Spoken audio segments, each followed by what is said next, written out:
রাঙ্গামাটির বাঘাইছড়িতে নানা আয়োজনে বাংলাদেশ জাতীয়তাবাদী সামাজিক সাংস্কৃতিক সংস্থা জাসাসের ৪৬তম প্রতিষ্ঠাবার্ষিকী পালিত হয়েছে।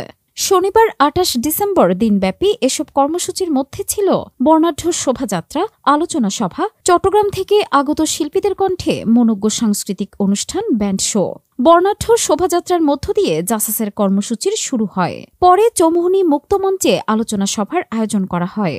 এ সময় উপজেলা ও পৌর শাখা জাসাসের আয়োজিত এই কর্মসূচিতে উপজেলা জাসাস সাধারণ সম্পাদক মোহাম্মদ সুলেমান ও পৌর জাসাস সাধারণ সম্পাদক আমির হোসেনের সঞ্চালনায় সভাপতিত্ব করেন উপজেলা জাসাসের সভাপতি মোহাম্মদ সিদ্দিক আলী।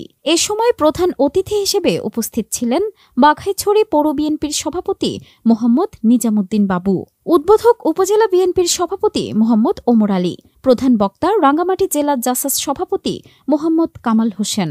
বিশেষ অতিথি হিসেবে উপস্থিত ছিলেন রাঙ্গামাটি জেলা জাসাস সাধারণ সম্পাদক পটন চাকমা, উপজেলা বিএনপির সাধারণ সম্পাদক জাবেদুল আলম, পৌর বিএনপির সাধারণ সম্পাদক রহমতুল্লাহ খাজা, উপজেলা বিএনপির সাংগঠনিক সম্পাদক বদিউল আলম, পৌর বিএনপির সাংগঠনিক সম্পাদক নুরুল আলম উদ্ভসহ জেলা, উপজেলা, পৌর বিএনপির অঙ্গ ও সহযোগী সংগঠন এবং বিভিন্ন ইউনিয়ন জাসাসের নেতৃবৃন্দ।